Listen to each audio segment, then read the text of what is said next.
Hi, I'm Professor Stephenson, the instructor for your first semester of music theory.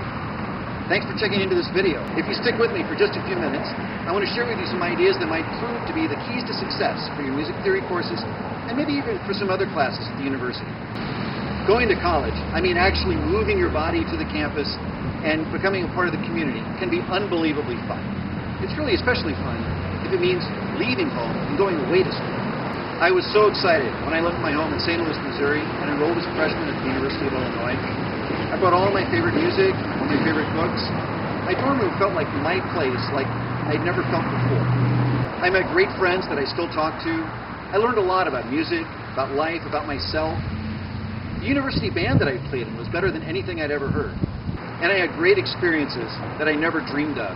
One night, in my first semester, in November of 1976, I got to stay up to the wee hours at Carter headquarters in Chicago, recording election returns for the university radio station. College is so cool.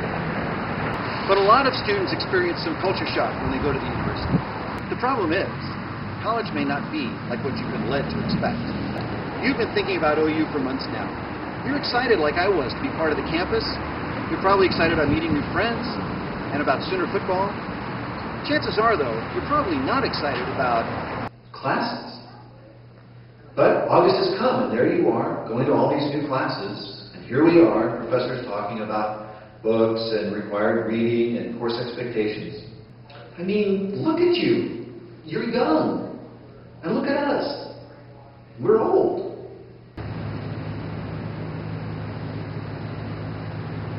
Also, professors don't really know how to dress. And when we think about the university, we think first of all about study and learning and practicing and reading. And here's a secret. When your professors were freshmen, they were excited about their classes. That's partly how we came to be professors. That and a lot of hard work. And that's why we expect you to work hard. It's because we know that's what it takes to succeed. Let's face it, how mature did you have to be to succeed in high school? Think about some of the people that crossed your stage last May. Really? That guy? Is there any way not to graduate as long as you show up? Of all the people who entered your high school 4 years ago, what percentage do you think graduated? 95%? 98%? President Ford announced last spring that of the freshmen who entered OU in 2004, 64.5% had graduated. That's just under 2/3 have received an undergraduate degree in 7 years. Clearly, college is not like high school. And it's probably because your high school didn't really prepare you for what this is going to be like. Virtually all American schools in the last 20 years have adopted a curriculum of self-esteem. They're just following the cultural trend. The message of self-esteem is everywhere. Everybody is special. Celebrate being you. Follow your dreams. Just believe in yourself and you can do anything. It's on television. It's in the movies. It's in our music. Come on, baby, show them what you're worth. I'm on the right track, baby. I was born this way. You're amazing just the way you are. And the internet is practically a giant celebration of self-expression. Any fool can say anything on the internet. Whatever happened to hard work and growth? Doesn't anybody make a mistake anymore? If we're all amazing just the way we are, why would we ever want to grow or learn? Oh, and by the way, shouldn't we give an occasional thought to, say, helping others? Sadly, the schools have basically just given in. Researcher Jean Twenge, in her book called Generation Me, says that the schools today believe that, quote, it doesn't matter if the students learn anything, as long as they feel good. One day, I heard the principal at my daughter's school say, if you didn't receive an award at today's assembly, don't feel bad. We have an award for each and every one of you at your desk when you return to your rooms. At open house at my son's school one year, I was looking at some essays stapled to the wall, and I noticed a lot of misspelled words. Don't you ever count off for spelling anymore, I asked. Oh no, it would stifle their creativity, the teacher said. We don't want them to have to worry about making mistakes. Maybe so, I said, but it also makes them look stupid. Has the curriculum of self-esteem worked? Sorry. According to Twenge, research shows that the program has not significantly raised either academic achievement or good behavior. Two things that have risen dramatically among teenagers in the last 20 years, though, depression and narcissism. The self-esteem approach just doesn't hold up in real life either. All successful adults have had to learn that not everybody is excellent, that self-respect is more important than self-esteem, that we learn more from mistakes than from empty praise, that some ideas are more than just opinions, and that, in general, you should pay attention to people with more experience. No one working in an accounting firm is living his personal dream. And all lawyers, reporters, politicians, and, yes, professors have learned spelling counts. We're not a different species or anything. Professors are people too. We're just people who've put in a lot of hard work and learned some things. Students and professors are all learning. We're all on a road. The professors are just farther down the road than you are right now. And we want to help show you the way. We're here for you, but that doesn't mean making you feel good today. We're more interested in helping you succeed tomorrow. If you're sick and you go to the body doctor, she's probably going to poke around on you until it hurts. She has to find the problem in order to fix it. Well, I'm the music doctor. After all, I am called Dr. Stephenson. If you come to my office for help, I'm going to start asking you questions, and that may not feel good at the moment. But my goal isn't to make you feel good now. My goal is to help you to improve. And if I'm going to help you improve, I have to find the problem. Well, if you've been told your whole life that you're excellent just the way you are, hearing me say that you have a problem is going to sound like an insult. Hey, finding a hole in your game doesn't mean that I found a character flaw. Forget the curriculum of self-esteem. The whole idea of a school is that teachers have skills and knowledge that students don't have. And the teachers want to help the students acquire that knowledge and those skills. No insult, just life. I don't care so much about your feelings right now. I want to help you find your strengths and your limitations and your needs so you can start to grow. Speaking of coming to my office, now is a good time for me to announce your first homework assignment.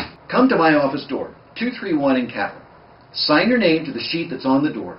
Then, write down on your own piece of paper a copy of my office hours that are posted on the door.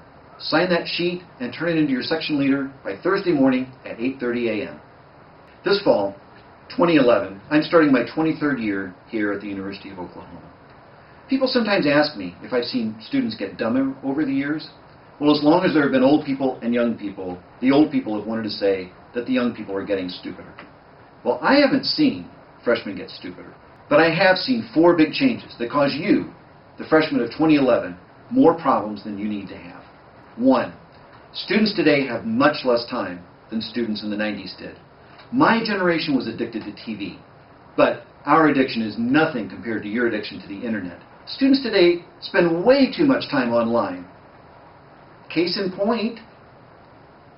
2, many students today think every thought is just an opinion. They think they have every reason to tolerate my thinking and no reason in the world to adopt it. But the university has to believe that some thoughts are more than just opinion. And the university expects you to change your thinking. Opinion didn't make the computer you're working on or the car that you drive. Opinion doesn't find cures to diseases. And opinion doesn't sign peace treaties. 3, students today have much less understanding of the value of work, even than, I hate to say it, even less than the baby boomers. And we won't even begin to talk about the work ethic of the generation that stormed Normandy Beach and stopped Hitler. Many students today think they should get the grade they want based on whether they think they know the material, or based on effort, or based on good intentions. The problem is that attitude just doesn't hold up in the real world. Yeah, I like this job or whatever, and I think I deserve to get paid. I mean, just because I didn't show up a couple times last week. I know how to do the work, and the thing is I really need this paycheck. 4, children of self-esteem are so busy esteeming themselves that they've become almost totally unaware of the needs of others around them. It's the biggest change I've seen in 23 years. Your generation is ruder and more thoughtless than the freshmen were when I first got here. Hey, you want to get better? We have to identify the problem. Okay, so my generation gave your generation these 4 obstacles to success. I'm sorry, we blew it. So what? How are we going to overcome this mess that we gave you? What do I expect of you? First, get off the internet until you finish your homework and you're practicing. The age-old formula is to schedule 2 hours of study for every hour of lecture. For studio lessons, that's more like 12 to 20 hours of practice for every hour with your professor. Second, act like what we have to share with you is useful knowledge. Why spend $5,000 a semester just to hear random opinions? Trust your professors. What you learn in August will help you in September. And what you learn in September will be on the final. And in a sequence of courses, like music theory, what you learned first semester, you'll have to use to get through second semester. Learn what we have to say. Study it, practice it, make it your own. Third, get ready to work. Some of you are less prepared for college material than others, but by the end of the semester, you're all expected to be the same place. There's 90 of you and 1 of me, so I can't change the class to meet your pace. So you have to put in whatever amount of effort it takes for you to succeed. Read the textbook. If you don't understand it, ask me. Use your flashcards. Bring a notebook and a pencil to class every day. Take notes. Later that night when you get home, organize and rewrite your notes. Then, open your notebook and study your notes the next day. If you don't know what they say, if you don't understand what they say, ask me. 18 is such a hard age. Just when you start to taste the freedom of adulthood is the very time you need discipline the most. Fourth, pay attention to other people. Interact. Study together. Teaching someone else is one of the very best ways to learn. Watch out for other students who are struggling and help them out. Watch for other students who are brilliant. Be nice to them and ask them for help. Your professors are people too. Pay attention to them. If you see a professor in the hall, say hello. If you see me or another professor moving a piano, don't walk in front of it. Stop and help us move the piano. When you don't understand something, come talk to me. Your old professors didn't learn anything through email. We believe in the good old-fashioned face-to-face. Come to my office, look me in the eye, shake my hand, introduce yourself, and then let's sit down and talk. Okay, so you and I are from different generations, different worlds. We have different values. We speak different languages. I try to understand your world so I can communicate with you more effectively. I mean, hello, video, YouTube, come on. But maybe you just don't buy anything that I said. Maybe for you, all of this is just my opinion. Okay, well, so now you know my language. Learn to speak it and see if that doesn't make theory class just a little bit easier.